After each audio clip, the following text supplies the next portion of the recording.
चिंतन परक जो कविता पढ़ी, तो बहुत बहुत आभार आपका। अब आज के कार्यक्रम में अंतिम कवि के रूप में मैं श्री नित्यानंद शुक्ला जी को,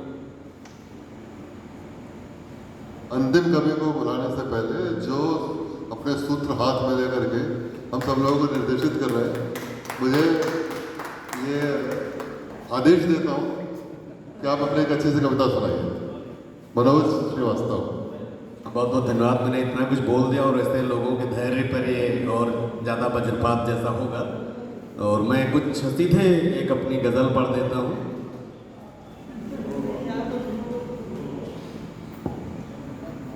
मैं थोड़ा जैसा दिखता हूँ वैसा हूँ नहीं। मेरे एक दिन एक बच्चा कह रहा था कि सर आप साउथ इंडियन हैं लेकिन आपकी हिंदी बहुत अच्छी है।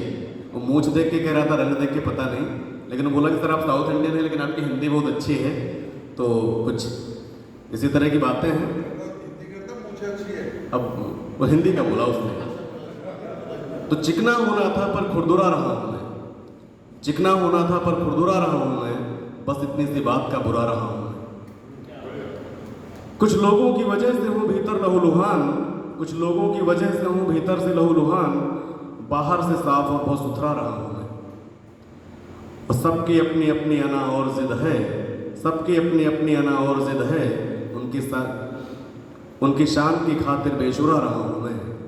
कोई दिलदार अगर मिले तो उसका दिल चुरा लूँ, कोई दिलदार अगर मिले तो दिल उसका चुरा लूँ। और वैसे भी अब तक मैं बहुत कुरकुरा रहा हूँ मैं, वैसे भी अब तक बहुत कुरकुरा रहा हूँ मैं। और किसी दिन रो दोगे तुम जो खुल के कहूँगा, किसी दिन रो दोगे तुम जो खुल के कहूँगा, और खुद की जकड़ से खुद को छुड़ा रहा हूँ मैं। और प्यार की धार पर बिखर जाता हूँ अनाम, प्यार की धार पर बिखर जाता हूँ अनाम, मिट्टी का होने की वजह से थोड़ा सा भुरभुरा रहा हूँ मैं। तो आपके आदेश का पालन हो गया। और अब मैं अंतिम कवि के रूप में श्री नित्यानंद शुक्ला भाई को बुलाना चाहता हूँ, जो पेशे से फिजियोथेरेपिस्ट हैं। वहाँ भी आपकी मसल्स हड्डियाँ दबाते हैं, नसें दबाते हैं, और यहाँ ये मन को छू लेते हैं। आप हिंदी भोजपुरी में बराबर समान गति रखते हैं, दोनों भाषा में बहुत अच्छा गीत लिखते हैं।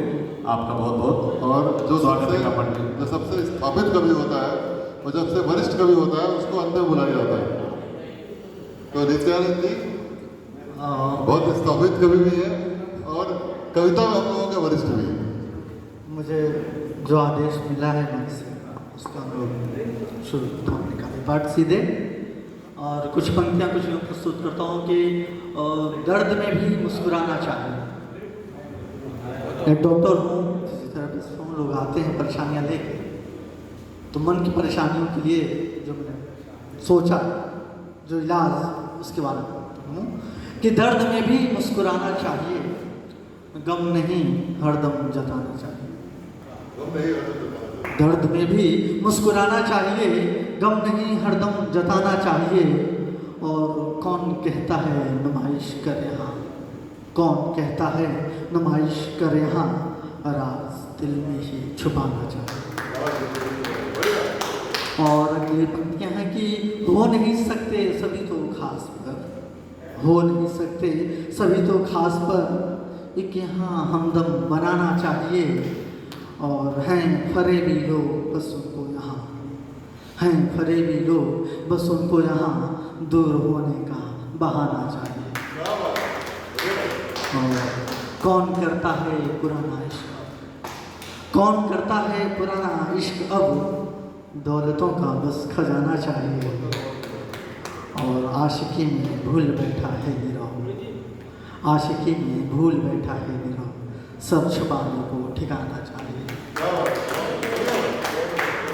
एक छोटी सी और 2 मिनट की और समय लूँगा मैं। अपने बचपन के बारे में ख्याल आया वो, उससे मैंने जो लिखा प्रस्तुत करता हूँ कि न जाने क्यों मुझे फिर से वो बचपन याद आता है, न जाने क्यों मुझे फिर से वो बचपन याद आता है। मेरा वो गांव जो प्यारा मुझे फिर से बुलाता है, मेरी बूढ़ी सी दादी का वो दांतों के बिना मुखड़ा, तब डेंचर नहीं लगते थे। मेरी बूढ़ी सी दादी का वो दांतों के बिना मुखड़ा, चमकता उनका चेहरा तो लगे है चांद का टुकड़ा। करूं जब याद उनको तो मेरा मन मुस्कुराता है, न जाने क्यों मुझे फिर से वो बचपन याद आता है। कनक जैसी चमकती वो, कनक की लहकती बाली, गेहूं और सोना। कनक जैसी चमकती वो, कनक की लहकती बाली, कहीं तालों का मीठा जल, कहीं वसुधा की हरियाली, कहीं उपवन में कलियों का, कहीं उपवन में कलियों पर यूं भौरा गुनगुनाता है, न जाने क्यों मुझे फिर से वो बचपन याद आता है। कबड्डी गिल्ली डंडा में हमारे खेल थे।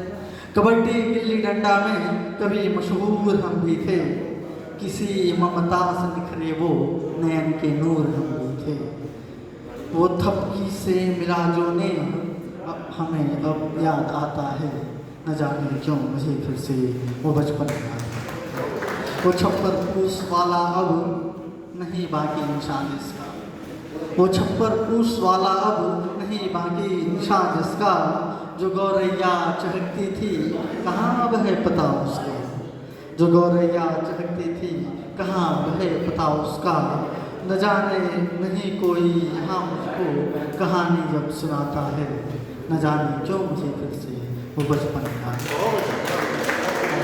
अंतिम के दोस्त हैं वो भादों का महीना जब घटाएं आ बरसती थी।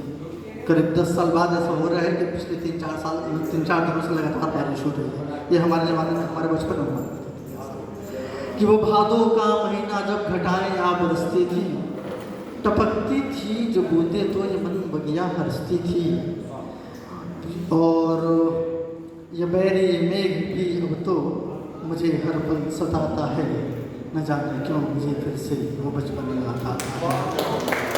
छप्पर से टपकती बूंद से, छप्पर से टपकती बूंद से मिट्टी जो गलती थी, हमारे कश्तियों की दौड़ उस नदियाँ में मिलती थी। वो कश्ती कागजों की अब कहाँ कोई बनाता है, न जाने क्यों मुझे फिर से वो बचपन याद आता है। बहुत बहुत धन्यवाद। और इस गाँव